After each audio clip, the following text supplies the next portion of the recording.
കൊന്നുതള്ളിയത് ഒന്നും അറിയാത്ത മനുഷ്യരെയാണ്. എന്തിനു വേണ്ടി? മതമെന്ന ഭ്രാന്തിനു വേണ്ടി. എന്നാൽ ഇത് ഇന്ത്യയാണ്. ജാതിയോ മതമോ നിറമോ വസ്ത്രമോ ഭക്ഷണമോ വിദ്യാഭ്യാസമോ ഒന്നിനും തടസ്സമാകാതെ നാനാത്വത്തിൽ ഏകത്വം കാത്തുസൂക്ഷിക്കുന്ന ഇന്ത്യ. ആ മണ്ണിലാണ് ഒരു കൂട്ടം മൃഗങ്ങൾ നരനായാട്ട് നടത്തിയത്. തിരിച്ചടിക്കുമെന്നതിൽ സംശയം വേണ്ട. അത് വളരെ തന്ത്രപരമായി തുടങ്ങിയിട്ടുമുണ്ട്. അതിൽ പാകിസ്ഥാനിൽ വീഴുന്ന ആദ്യ ബോംബാണ് സിന്ധു നദീജല കരാർ റദ്ദാക്കൽ. പഹൽഗാം ഭീകരാക്രമണത്തിന് പിന്നാലെ സിന്ധു നദീജല കരാർ റദ്ദാക്കിയതുൾപ്പെടെ പാകിസ്ഥാനെതിരെ ശക്തമായ നടപടി ഇന്ത്യ സ്വീകരിച്ചിരിക്കുന്നു. പാകിസ്ഥാൻ പൗരന്മാർക്കുള്ള വിസ നടപടികളും ഇന്ത്യ മരവിപ്പിച്ചിരിക്കുന്നു. പാകിസ്ഥാന്റെ സുപ്രധാന കുടിവെള്ള പദ്ധതിയായ സിന്ധു നദീജല കരാറും ഇന്ത്യ റദ്ദാക്കി. വാഗ അട്ടാരി അതിർത്തി അടിയന്തരമായി അടച്ചു. പാകിസ്ഥാനിൽ നിന്ന് ഇന്ത്യ നയതന്ത്ര ഉദ്യോഗസ്ഥരെ തിരികെ വിളിക്കാനും തീരുമാനമായിരിക്കുന്നു. പാക് ഹൈക്കമ്മീഷനിലെ അംഗസംഖ്യ 30 കുറയ്ക്കും. മെയ് 1 മുതൽ പുതിയ നടപടിക്രമങ്ങൾ പ്രാബല്യത്തിൽ വരുമെന്ന് ഇന്ത്യൻ വിദേശകാര്യ സെക്രട്ടറി വാർത്താ സമ്മേളനത്തിൽ അറിയിച്ചു. ഇതിനു പിന്നാലെയാണ് ദേശീയ സുരക്ഷാ സമിതിയുടെ അടിയന്തര യോഗം ചേരാനായി പാകിസ്ഥാൻ തീരുമാനമെടുത്തിരിക്കുന്നത്. പാകിസ്ഥാൻ പൗരന്മാർ 48 മണിക്കൂറിനുള്ളിൽ ഇന്ത്യ വിടണമെന്ന് ഇന്ത്യൻ വിദേശകാര്യ സെക്രട്ടറി വിക്രം മിസ്രി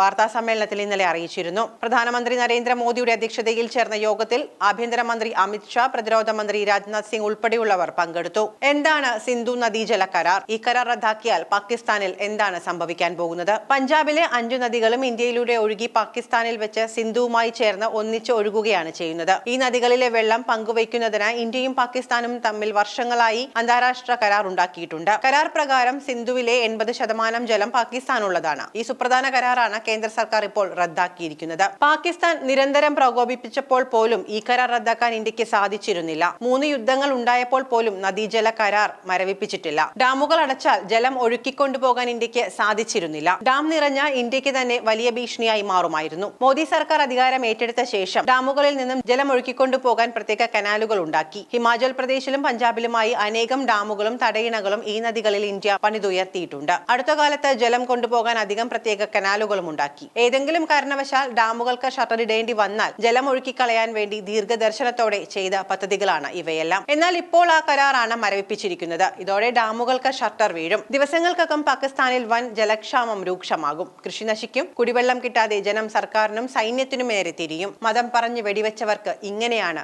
തിരിച്ചടി നൽകേണ്ടത്. 1960കളിലെ സിന്ധു നദീജല കരാർ റദ്ദാക്കിയതാണ് ഇതിൽ ഏറ്റവും ശക്തമായ നടപടി. ഇത് പാകിസ്ഥാന് ഗുരുതരമായ പ്രത്യാഘാതങ്ങൾ സൃഷ്ടിക്കും. ജലസേചനം, ഊർജോൽപാദനം, ഭക്ഷ്യസുരക്ഷ, സാമ്പത്തിക സ്ഥിരത തുടങ്ങിയ വിവിധ മേഖലകളിൽ ഇത് വലിയ പ്രതിസന്ധികൾക്ക് വഴിവെക്കും. പ്രധാനമായും ഉണ്ടാകാനിടയുള്ള പ്രശ്നങ്ങൾ ഇവയൊക്കെയാണ്. പാകിസ്ഥാനിലെ കൃഷി പ്രധാനമായും സിന്ധു നദീതടത്തിലെ ജലത്തെ ആശ്രയിച്ചാണ് നിലനിൽക്കുന്നത്. സിന്ധു ജലം, ജിനാബ്, രവി, ബിയാസ്, സത്ലജ് എന്നീ നദികളാണ് ഈ മേഖലയിലെ ജലസേചനത്തിന്റെ പ്രധാന സ്രോതസ്സുകൾ. ഇതിൽ രവി, ബിയാസ്, സത്ലജ് എന്നീ കിഴക്കൻ നദികളുടെ നിയന്ത്രണം ഇന്ത്യക്കാണ്. പടിഞ്ഞാറൻ നദികളായ സിന്ധു, ജലം, ജിനാബ് എന്നിവയുടെ ജലം പങ്കുവയ്ക്കുന്നതുമായി ബന്ധപ്പെട്ടാണ് 1960കളിലെ കരാർ നിലനിൽക്കുന്നത്. കരാർ റദ്ദാക്കുന്നതോടെ പടിഞ്ഞാറൻ നദികളിലെ ജലത്തിന്റെ ഒഴുക്ക് ഇന്ത്യക്ക് നിയന്ത്രിക്കാൻ സാധിക്കും. ഇത് പാകിസ്ഥാനിലെ പഞ്ചാബ്, സിന്ധ് തുടങ്ങിയ പ്രധാന കാർഷിക മേഖലകളിൽ ജലക്ഷാമത്തിന് കാരണമാകും. ജലസേചനത്തിന് ആവശ്യമായ വെള്ളം ലഭിക്കാതെ വരുന്നത് വിളകളുടെ ഉൽപാദനത്തെ കാര്യമായി ബാധിക്കും. ഇത് ഭക്ഷ്യക്ഷാമത്തിനും കർഷകരുടെ വരുമാന നഷ്ടത്തിനും ഇടയാക്കും. ജലസേചനം തടസ്സപ്പെടുത്തുന്നത് കാർഷിക ഉൽപാദനത്തെ ഗണ്യമാക്കി കുറയ്ക്കും. ഗോതമ്പ്,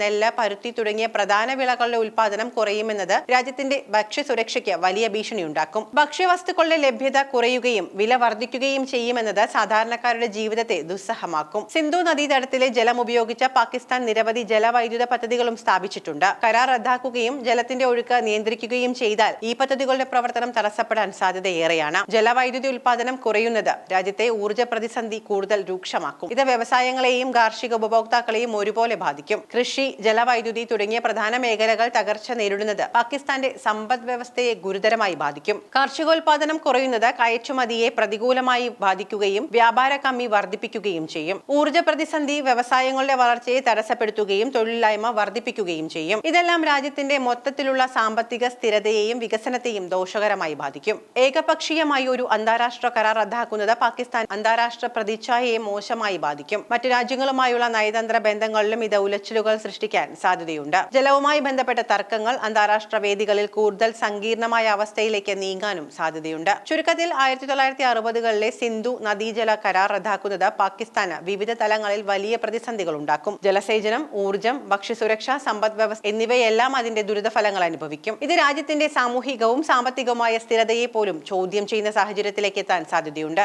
അതേസമയം പാകിസ്ഥാൻ പ്രധാനമന്ത്രി ഷഹബാസ് ഷെരീഫിന്റെ അധ്യക്ഷതയിൽ ദേശീയ സുരക്ഷാ സമിതിയുടെ യോഗം ഇന്ന് ചേരും. ഇന്ത്യയുടെ നയതന്ത്ര തീരുമാനങ്ങൾ യോഗം വിലയിരുത്തും. പാകിസ്ഥാന്റെ ഭാഗത്തു നിന്നും ഇന്ത്യക്കുള്ള മറുപടിയും ചർച്ചയാകും. യോഗത്തിന് ശേഷം ഇന്ത്യയുടെ നീക്കത്തിൽ പ്രതികരിക്കുമെന്ന് പാക് വിദേശകാര്യമന്ത്രി ഇഷാഖ് ധാർ അറിയിച്ചിട്ടുണ്ട്. ഇന്ത്യയുടെ നീക്കത്തിന് മറുപടി നൽകുമെന്നും പാക് വിദേശകാര്യമന്ത്രി പറഞ്ഞു.